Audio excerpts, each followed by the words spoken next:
Hey y'all, it's Jessica from Sloppy Swatches. Today I have a look at the 9-year anniversary trio from Glisten and Glow. So a big, huge congratulations to Jill for making it 9 years in the indie world. That's amazing. She did graciously send these over as well as a ton of other Glisten and Glow products, so definitely be on the lookout if you're interested for that.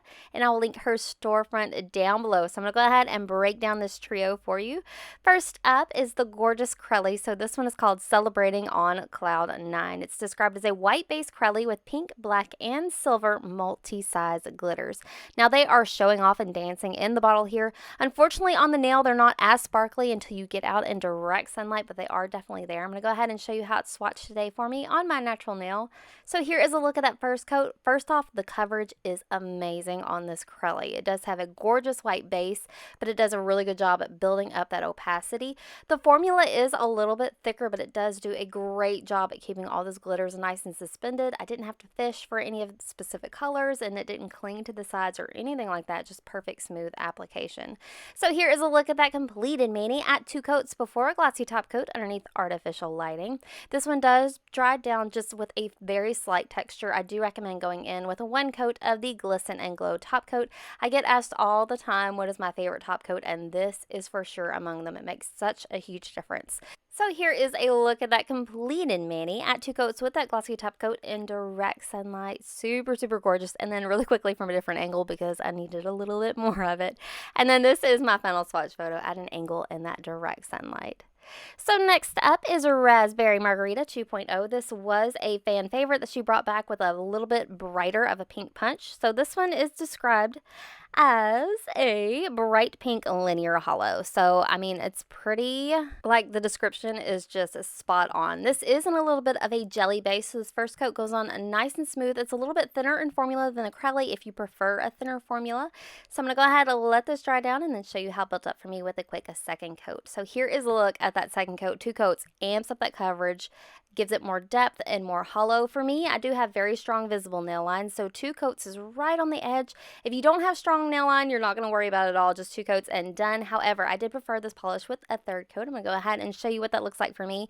So 3 coats deepens it to look exactly like what it looks like in the bottle. I get a huge amount of hollow flame. It's just super gorgeous and bright and punchy on the nail. So here is a look at that completed mani at 3 coats before a glossy top coat underneath artificial lighting. This one does dry down fairly glossy. However, if you give it a good coat of the Glisten and Glow top coat, it's going to keep that shine its brightest. So here's a view from a different angle in direct sunlight at 3 coats with the glossy top coat. And then really quickly from my old angle in that same direct sunlight, because a hollow like this deserves it. So this is my final swatch photo at an angle in direct sunlight. So finishing off the trio today, we have 9 years and nailing it. So this one is described as a black jelly filled with rainbow colored chameleon flakes and silver and purple hollow micro glitters. This one is so cool. Okay, like it's super witchy, but a really unique mix in here. It is in that black jelly base, so I'm going to go ahead and lay down this first coat. It does make a nice base, and I already get a ton of those flakes and glitters on the nail. I'm going to go ahead and let that dry down and then show you how it built up for me with a second coat.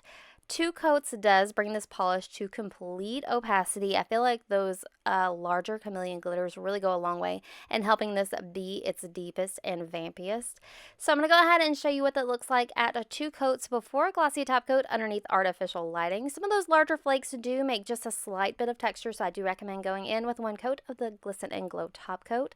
You will want to stay around for the end of this swatch because I'm going to show you what this looks like matte, and it looks like a completely different polish. But here is a look at that completed mani in direct sunlight. Super gorgeous. I do love this one with a glossy finish, but I'm gonna go ahead and show you what it looks like matte as well. When using the matte coat, I do like to go ahead and just put down a coat of glossy to make everything nice and smooth and bright, and like so it dries down super hard, and then go in with the matte. And this is that completed mani at just 2 coats. The only difference I did was go in with a matte top coat. It really brings those flakies to the forefront and makes this a super unique and versatile polish. So that does wrap up my swatch and review of the 9th anniversary trio. These are all available right now. I'll link those down below. Big huge thank you to Jill for sending these my way. If you'd like to see more, you can also follow me on Instagram at Sloppy Swatches. So thanks so much for watching, guys. See you next time.